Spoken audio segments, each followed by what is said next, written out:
where I put all my dirty clothes. Under the bed here is a lot of great storage. This is all storage space, lots and lots of storage space, more than I need.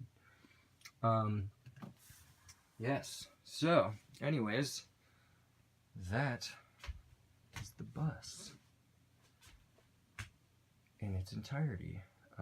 Again, this is all 3/8" ply with a nice grain that I coated with shellac.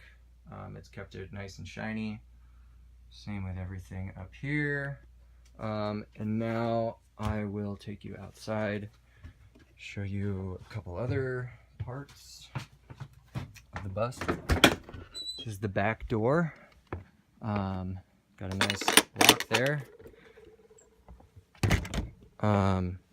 That staircase. One of the best features of the bus is all the storage I have underneath here. That I will show you.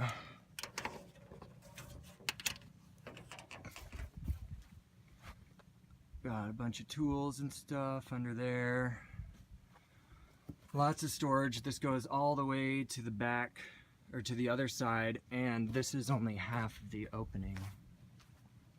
It also goes the same length over there to the end of that side door. This is where I got my propane tank. Nothing special there. Running that in, I've got this. This is where electrical comes in. This is put some outlets down here too for outside work. I did all the electrical in here too, which actually was super easy. I had a friend of mine show me how to do it, and it's worked fine the whole time so far. Fingers crossed. This is where the water line comes in, which is just coming off the well on the property. This is the intake. I can shut it off or turn it on, and I decided to have this coming out too. So this is coming from the hot water heater, so I can have hot water out here if I so choose for outside showers or whatever. And yes, it is indeed hot.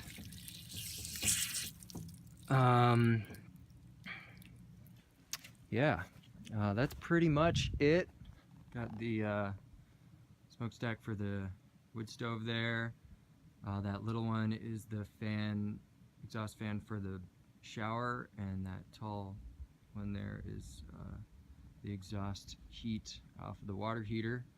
Cut those holes into the top with an angle grinder, and then just used regular house flashing to secure it on there. I've never had any leaks or anything. And I will include hopefully a slideshow of the process of building it. I don't have any video of that, but I do have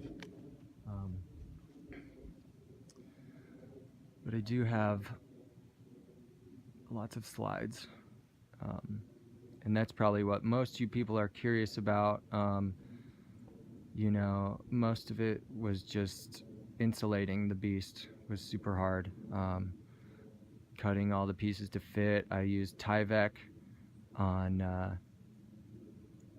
all over this machine. I put it above the insulation, put in the Tyvek, and then coated the whole layer with another layer of Tyvek, which is a breathable vapor barrier, just to keep any vapor from getting up into the innards of the bus. Yep, again, I'd never done any construction of any sort, but was able to figure it all out. Never done plumbing, electrical, or running propane lines, and that was all gravy.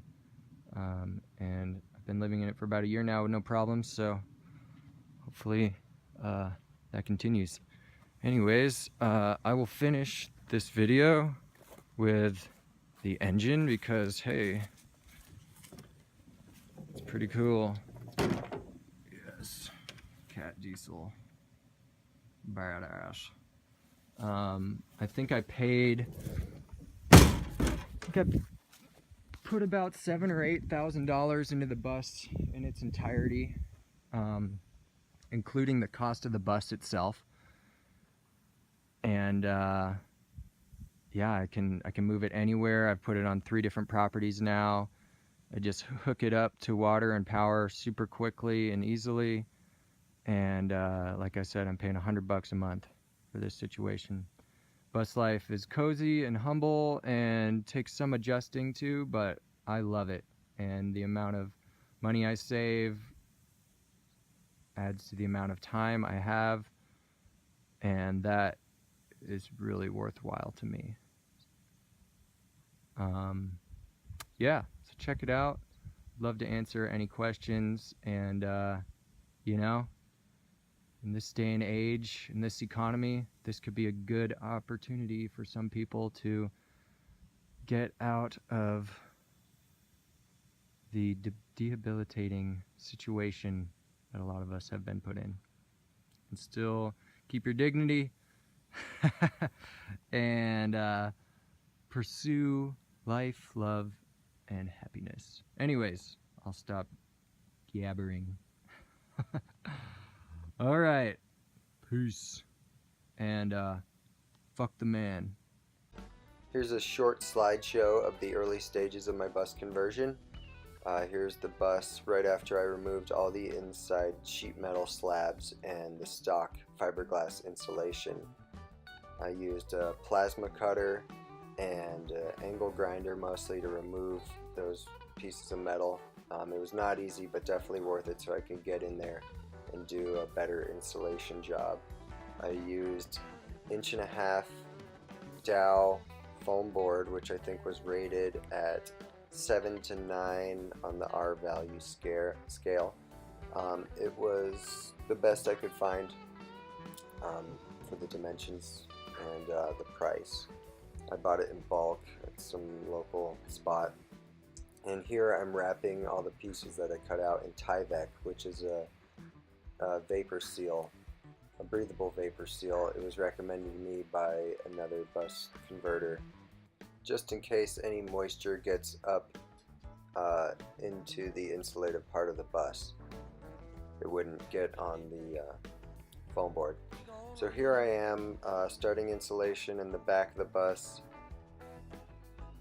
I used different kind of styrofoam insulation for the parts that I needed to curve, because I couldn't get the rigid board to curve. Lower R value, but it worked for this job. And as you can see, I filled in the gaps back there with Great Stuff, another Dow product. Hate supporting them, but it just worked best for this scenario. It worked good with filling all the cracks that were left by the board. You can see I just cut pieces to fit, stuck them in the roof there. Right here I cut these pieces on an angle so they would fit together with less air gaps when I did this part of the roof. You can see I filled in that gap with the Great Stuff expanding foam and then put in a piece of insulated foam, avoiding any air gaps.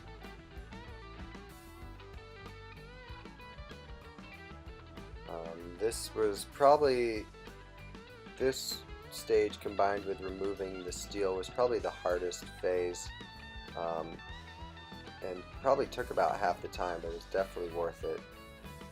Here you can see in the back I put in another layer of styrofoam insulation with a foil backing just to up the insulative capacity in the back bed area.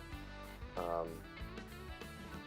can see I just covered that whole back area with an extra 3/4 inch of this stuff.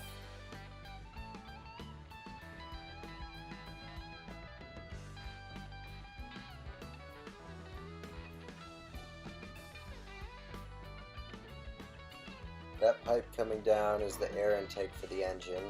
Got that nice and insulated, so no coldness would be transferred through that pipe.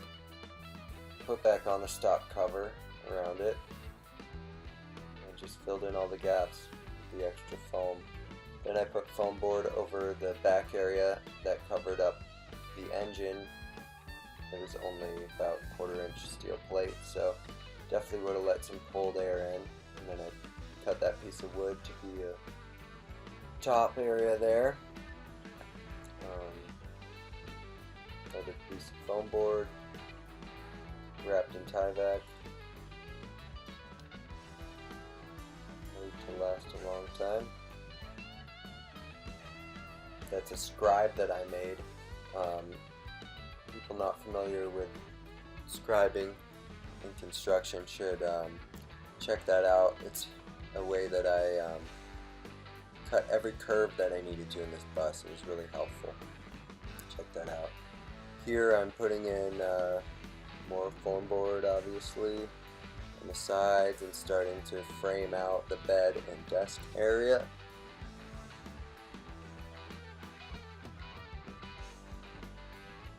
Those are the braces that will eventually hold up the bed.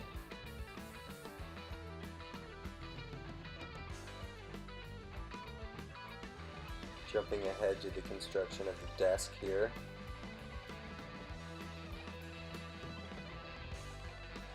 Used metal screws to secure all those 2x4s into the frame of the bus. And then built off of those 2x4s.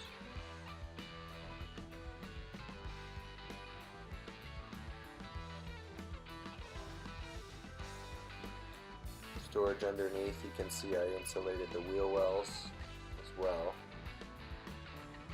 Again, it was thin steel plates that would definitely let the cold in. Just about done with the insulation back there, and done with the desk just about as well.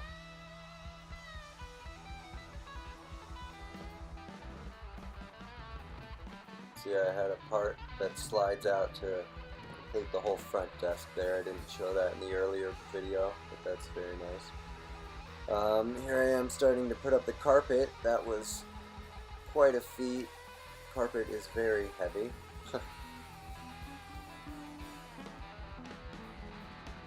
This is the 3/4 inch ply that I put up for the roof. Those are some cedar running boards I put in on the side to cover up the edges. See, I covered up the door there with the same stuff. And that's looking back as the carpet's up and the roof is up there. That should give you a good idea of the very initial stages with the insulation and framing out the bus. As for anyone who's wanting guidance on putting in electrical, plumbing, running propane lines, I would just direct you to YouTube, where some professionals have put up some very good videos on how to do that. Anyways, hope that was helpful, and happy bus building.